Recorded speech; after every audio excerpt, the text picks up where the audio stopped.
ഇനി മറ്റൊരു കടുവയുടെ സാന്നിധ്യം കൂടി സ്ഥിരീകരിച്ചിട്ടുണ്ട്. ഇത് വയനാട് ചേകാടിയിലാണ്. അവിടെ കടുവയെ കണ്ടെന്ന് നാട്ടുകാർ പറയുന്നു. വിലങ്ങാടിക്ക് സമീപം ഇന്നു രാവിലെയാണ് കടുവയെ കണ്ടത്. വനപാതയോട് ചേർന്ന് റോഡിൽ നിന്നും കാട്ടിലേക്ക് പോകുന്ന കടുവയുടെ ദൃശ്യം ന്യൂസ് മലയാളത്തിന് ലഭിച്ചു. ആദ്യം ആ ദൃശ്യങ്ങളിലേക്ക്.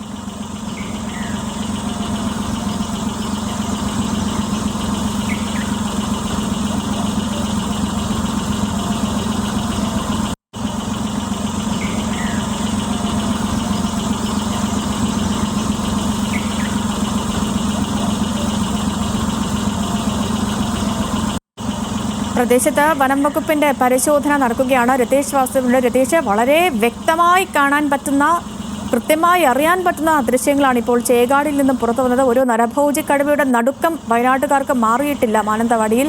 അതിന് തൊട്ടു പിന്നാലെയാണ് ചേകാടിയിൽ ഈ കടുവയുടെ സാന്നിധ്യം ഉറപ്പിക്കുന്ന ദൃശ്യങ്ങളടക്കം പുറത്തു വന്നിരിക്കുന്നത്. വനം വകുപ്പ് ഏതു തരത്തിലുള്ള പരിശോധന അവിടെ നടത്തുന്നു? കൂടടക്കം സ്ഥാപിക്കാനുള്ള നടപടികൾക്ക് ഇനി തുടക്കമാകേണ്ടതുണ്ടല്ലേ?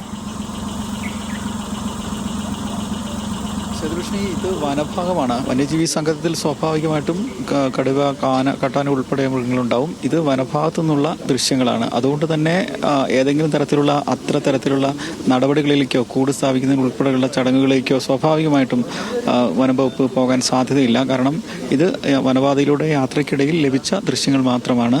അതുകൊണ്ട് തന്നെ അത്തരം ആശങ്കപ്പെടേണ്ട കാര്യമുണ്ടോ എന്ന് സംബന്ധിച്ച് പ്രാഥമികമായ പരിശോധനയാണ് വനംവകുപ്പ് നടത്തുന്നത്. പ്രദേശത്തെ വളർത്തുമൃഗങ്ങൾ ഉൾപ്പെടെ എന്തെങ്കിലും അപായം ഉണ്ടായിട്ടുണ്ടോ, അത്തരം പരിശോധനകളാണ് വനംവകുപ്പ് പ്രാഥമികമായി നടത്തുന്നത്. പ്രത്യേകിച്ച് ആ ഭാഗത്ത് വനംവകുപ്പിന്റെ കൂടുതൽ പട്രോളിംഗ് സംഘത്തെയും ഉപയോഗിച്ചിട്ടുണ്ട്. കാരണം ഇത് വനപാതയോട് ചേർന്ന റോഡാണ്. അതുകൊണ്ട് തന്നെ അത്തരത്തിലുള്ളൊരു ആശങ്ക മാത്രമാണുള്ളത്. കാരണം വനത്തിൽ വന്യമൃഗങ്ങൾ ഉൾപ്പെടെയുള്ള അതിന് സമീപത്ത് ഉള്ളത് മുതുമല വന്യജീവി സങ്കേതം, നാഗർഹോള ടൈഗർ റിസർവ് തുടങ്ങിയവ ആണ്. അതുകൊണ്ട് തന്നെ സ്വാഭാവികമായിട്ടും വന്യമൃഗങ്ങൾ അങ്ങോട്ടും ഇങ്ങോട്ടും പോകാനുള്ള സാധ്യതയുണ്ട്, വരാനുള്ള സാധ്യതയുണ്ട്. അത്തരത്തിൽ വന്ന കടുവയാവാം ഇത്.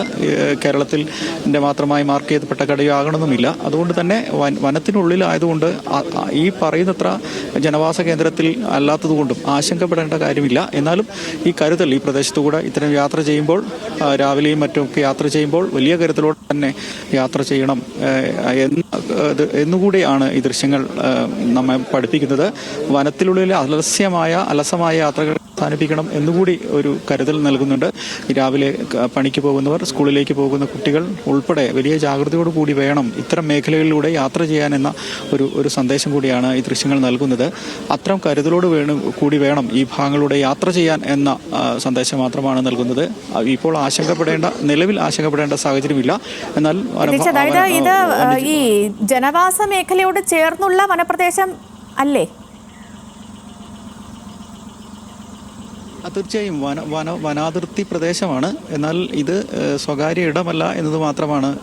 സ്വാഭാവികമായിട്ടും ഈ വനത്തിലുള്ള കടുവകൾ ജനവാസ പ്രദേശങ്ങളിലേക്ക് ഇറങ്ങാം. ഈ ആശങ്കയുള്ളതുകൊണ്ടാണ് ഇപ്പം നിലവിൽ വനത്തിലായതുകൊണ്ട് തന്നെ കൂട് വയ്ക്കുക എന്നൊക്കെ സാങ്കേതികമായി പ്രായോഗികമല്ല. അതുകൊണ്ട് തന്നെ ജനവാസ പ്രദേശത്ത് ഇറങ്ങാതെ ഇതിനെ നിരീക്ഷിക്കുക, അത്തരം ഒരു കരുതൽ നടത്തുക, അങ്ങനെയുള്ള മുൻകരുതലുകൾ എടുക്കുക എന്നായിരിക്കും വനംവകുപ്പ് ഈ ഘട്ടത്തിൽ ചെയ്യുക. ജനവാസ പ്രദേശത്തോട് ചേർന്നാണ് ഇവിടെ വനഭാഗങ്ങളൊക്കെ തന്നെ കിടക്കുന്നത്. അതുകൊണ്ടുള്ള പ്രായോഗിക പ്രശ്നങ്ങൾ നിരവധിയാണ്, അതിൻ്റെ കൂടെ തുടർച്ചയാണ് ഇത്തരം ആശങ്കകളും ഇത്തരം ആക്രമണങ്ങളും ഉൾപ്പെടെ വരാൻ കാരണം. എന്തായാലും ഇപ്പോൾ നിലവിൽ ആശങ്കപ്പെടേണ്ട സാഹചര്യമില്ല എന്ന് തന്നെയാണ് വനംവകുപ്പ് പറയുന്നത്. ഇത് ജനവാസ പ്രദേശത്ത് ഇറങ്ങുകയോ വളർത്തുമൃഗങ്ങളെ ആക്രമിക്കുകയോ ചെയ്തിട്ടില്ല എന്നതാണ് ഇപ്പോൾ ലഭിക്കുന്ന വിവരം. ശരി രതീഷ്, വ്യക്തമാണ്. ചേകാടിയിലും കടുവയുടെ സാന്നിധ്യം, കടുവയുടെ ദൃശ്യങ്ങളടക്കം പുറത്തു വന്നിരിക്കുന്ന വിവരങ്ങൾ നൽകുകയായിരുന്നു രതീഷ് വാസുദേവൻ.